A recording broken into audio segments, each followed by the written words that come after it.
කුණ්ඩලී කතා වස්තුව.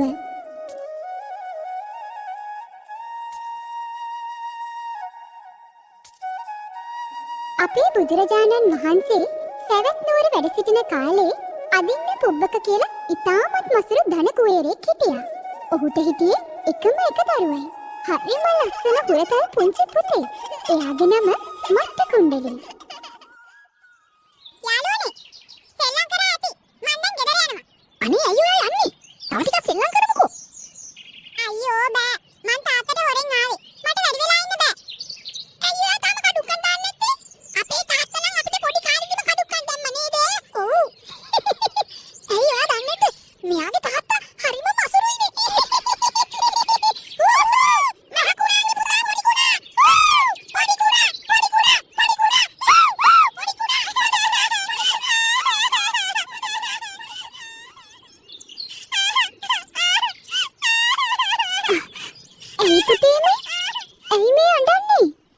මොකද උනේ?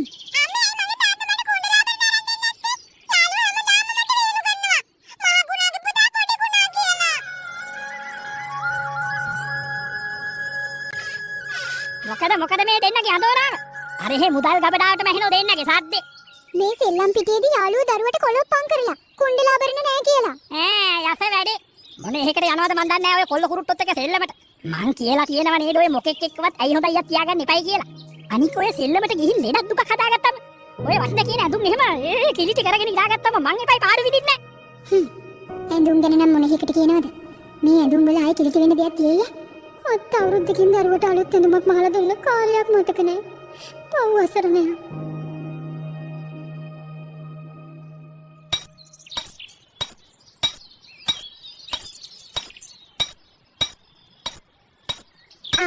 මේ ඔය මොනවද ඔය තලන්නේ ටක්ක ටොක ගගා?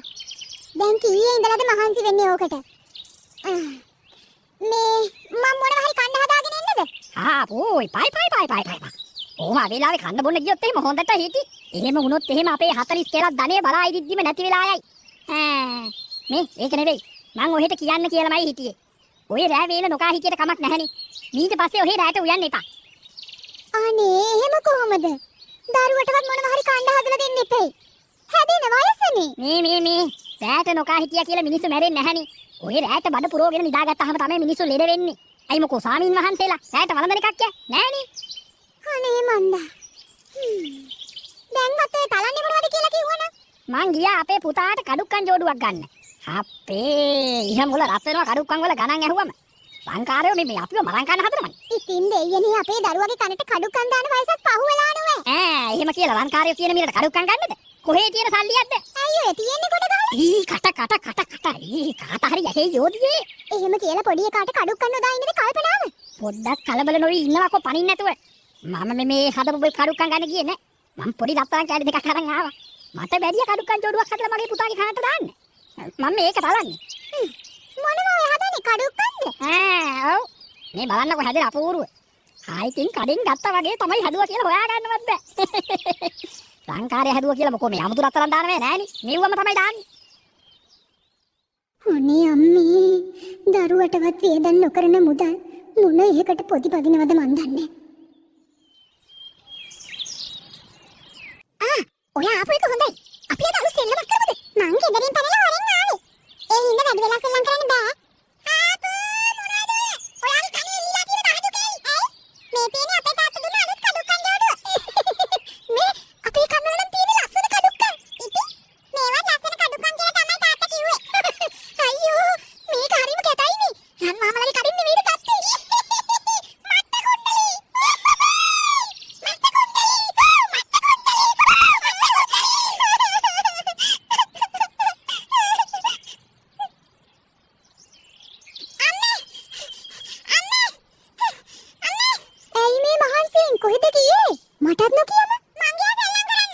මං කියලා තියෙනව නේද අතන මෙතන යන්න එපා කියලා.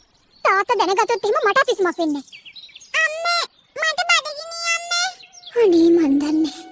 ගේ හරිය කැමට කියලා කිසි දෙයක් නැහැ. අනේ අම්මේ මට බඩගිනි. පුතා ඉන්නකෝ. තාත්තා ආපු ගමන් හාල් මිටක් ඉල්ලගෙන කැඳ ටිකක් හදලා දෙන්නම්. මේක නම් කරුමයක්ම තමයි. හරි හමන් දෙයක් බඩ පිරෙන්න දෙන්නේ නැතුව කොහොමද මේ දරුවා ලොකු මහත් කරගන්නේ? රණේරුවට බබලන දරුවා මෙහෙම නොකා තව ටික දොහක් හිටියොත් මේ ලස්සන සේරෝම නැති වෙලා යයි.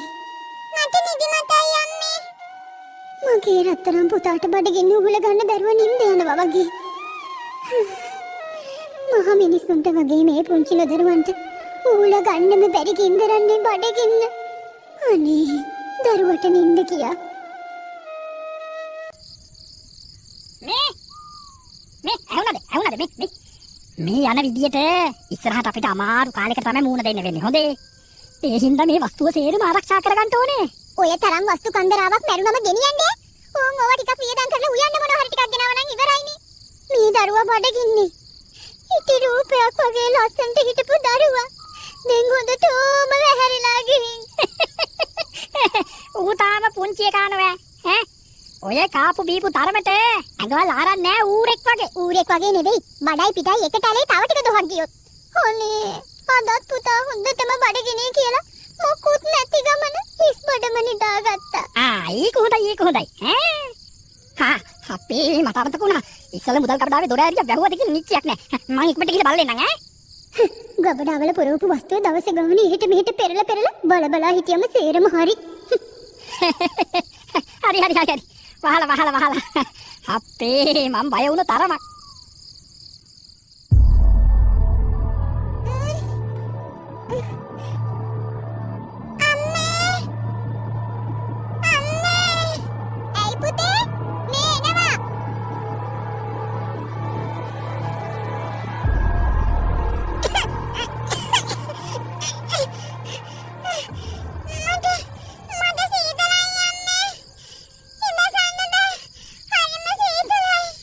පුතේ ඇඟපත අමාරුද?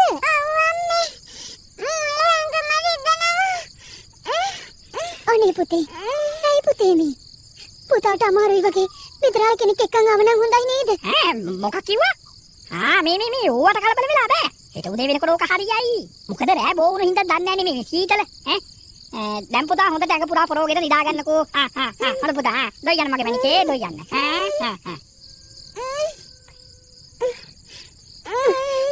ඉන්න පුතේ මම පුතාට බොන්න උණු වතුර අරන් ඉන්න. මේක නම් මගේ කරුමේ. මේ වගේ වෙලාවට තමයි වෙද්දුත් නිස්කාරණේ මුදල් ඉල්ලලා බොරු කරන්නේ. ඒවා කොහෙද මාත් එක්ක? නෑ. මේ ධනෙ මං හොල්ලන්නේ. මං මැරෙනකම් මේ ධනෙ මං හොල්ලන්නේ. අබ්බ මල් ශ්‍රේණුවක් තරම්වත් මගේ වස්තුව මං දෙන්නේ නෑ ඔය හොර වෙද්දුන්ට. ඉන්නකෝ කරන දෙයක් මම කරන්නේ වියදම් නොකර. මට බෑ අම්මේ. මට අමාරුයි. මට මොකද්ද වෙනවා වගේ. අනේ තව ටිකක් ඉවසපන් මගේ රත්තරන් පුතේ. තාත්තා උදේම වෙද මහත්තයෙක් එක්ක ඉන්න ගියානේ. දැන් මගේ එනවත් ඇති. හප්පා හරිම මහන්සි. කෝ වෙද මහත්තයා ආවද? මම ගියා නගරේ ඉන්න හොඳම වෙදේසිවරයා ළඟට. කිසිම ගාස්තුවක් නැතුව මම ලෙඩේට බෙහෙත් ඖෂධ ටික අහගෙන යාවි. වෙදේසිවරයා කියනවා රෝග ලක්ෂණ අනුව රෝගියට වැරදිලා තියෙන මාන්දම හරි පාණ්ඩුව හරි. දෙයියනේ පාණ්ඩුව කියන්නේ මහා භයානක ලෙඩක් නේ. අනේ පාණ්ඩුව හැදෙන්න මොකෝ මේ අපේ දරුවෝ අපි හාමතේ තියපු එකක් කිය. කොහොම හරි දුර පළාතක අපේ ඥාති ලෙඩෙක් ගැන බොරුවට චාටු බස් දොරලා මම බෙහෙත් ඖෂධ ටික නොමිලේම අහගත්තා. මේ තියෙන්නේ මේ මම්ම මේවා කලින් හොයාගෙන කුඩු කරලා අඹරලා ගුලි හදලා තියෙන්නේ. වතුර හොඳට බොන්න දීලා ඔය ගුලි දෙකක් පොවන්නකෝ. මෙතනම ඔය ලෙඩේ සනීප වෙලා යයි. ඔව්. මයි රත්තරන් පුතේ. මේ තාත්තා බෙහෙත් ගෙනල්ලා. බෙහෙත් බොන්න නැගිටින්න පුතේ. අනේ පුතේ. අනේ මගේ පුතා ඔළුව උස්සනකොටම කඩන් වැටෙනව නේද? අනේ නැගිටින්න බැරිද පුතේ? කොහොමද හිටියේ රත්තරන් පුතාද මේ? අනේ පුතේ. මේ බෙහෙත් ටික විලා නිදා ගන්න.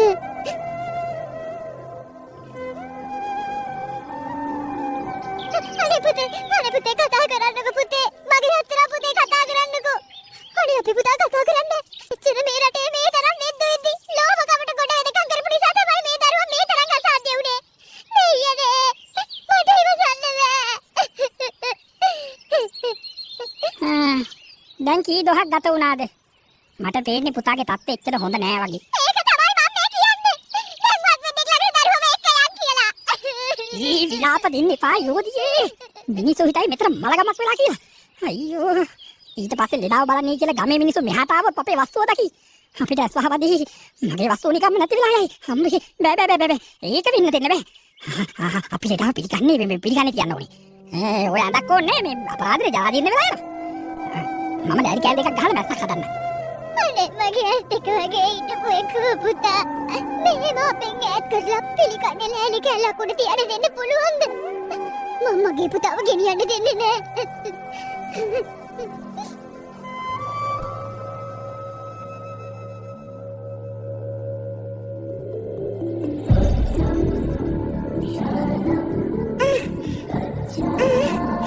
මොකද විත්තියට වැටෙන ලස්සන එළිය. මෙතන මොකක් හරි සිද්ධ වෙනවා වගේ. හරිලා බලන්න ඕනේ. මට හැරෙන්න පුළුවන් වගේ. මොකද මේ පාට දිලිසෙන ලස්සන එළිය.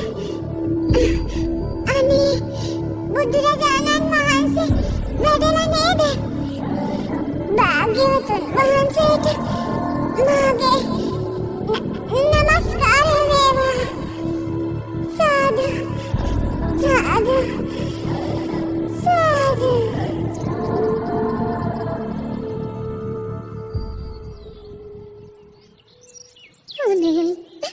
අනේ මගේ පුතාට මේ වතුර ඩිංගවල් පොවාගන්න මට පුළුවන් වුණොත්. අනේ මගේ පුතා මේ පැත්තට හැරිලා. පුතේ මං ආවා. මේ වතුර ටික බොන්න පුතේ. මගේ පුතේ. අනේ මගේ පුතාට මොකද වෙලා? ඇඟත් සීතල වෙලා.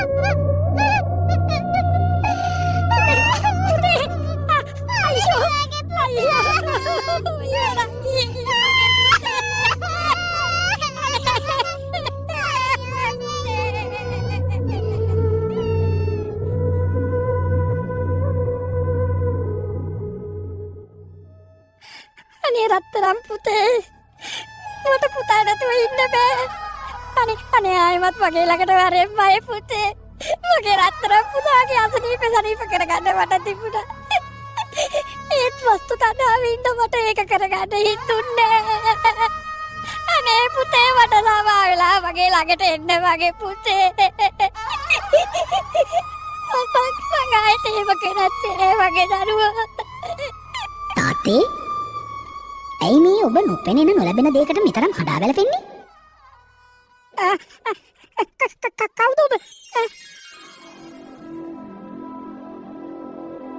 තාත්තේ මම ඔබේ පුතා. මම එදා ලෙඩ ඇඳේ මරණාසන්න වෙලා හිටපු වෙලේ නිකලස්සෝ සම්මා සම්බුදුරජාණන් වහන්සේ මා ළඟට වැඩම කරා. මගේ හිත ගොඩක් පැහැදුනා. තථාගතයන් වහන්සේව මම වන්දනා කරා. අන්නේ පින් බලයෙන් මම දිව්‍ය ලෝකෙ උපන්නා. හරිම ආශ්චර්යයක් පුදුමයි. වන්දනා කළ පමණින් දෙව්ලොව ඉපදීමට තරම් පුණ්‍ය විපාකයක්. ඔව් තාත්තේ. ඔබත් අදම බුදුරජාණන් වහන්සේ සරණ යන්න. පංචශීලය රකින්න. දාන මාන පින්කම් ආදිය කරන්න. එතකොට ඔය ලෝභකම දුරු වී ඔබටත් පින් රැස් කරගන්න සැප ලබා ගන්න පුළුවන්. පින්වත් දිව්‍ය කුමාරයාණනි. මම ඔබ කියපු සියලු දේ කරනවා. ඔව් මම පස්පව් වලින් වැළකීලා අදම බුදුරජාණන් වහන්සේව සරණ යනවා.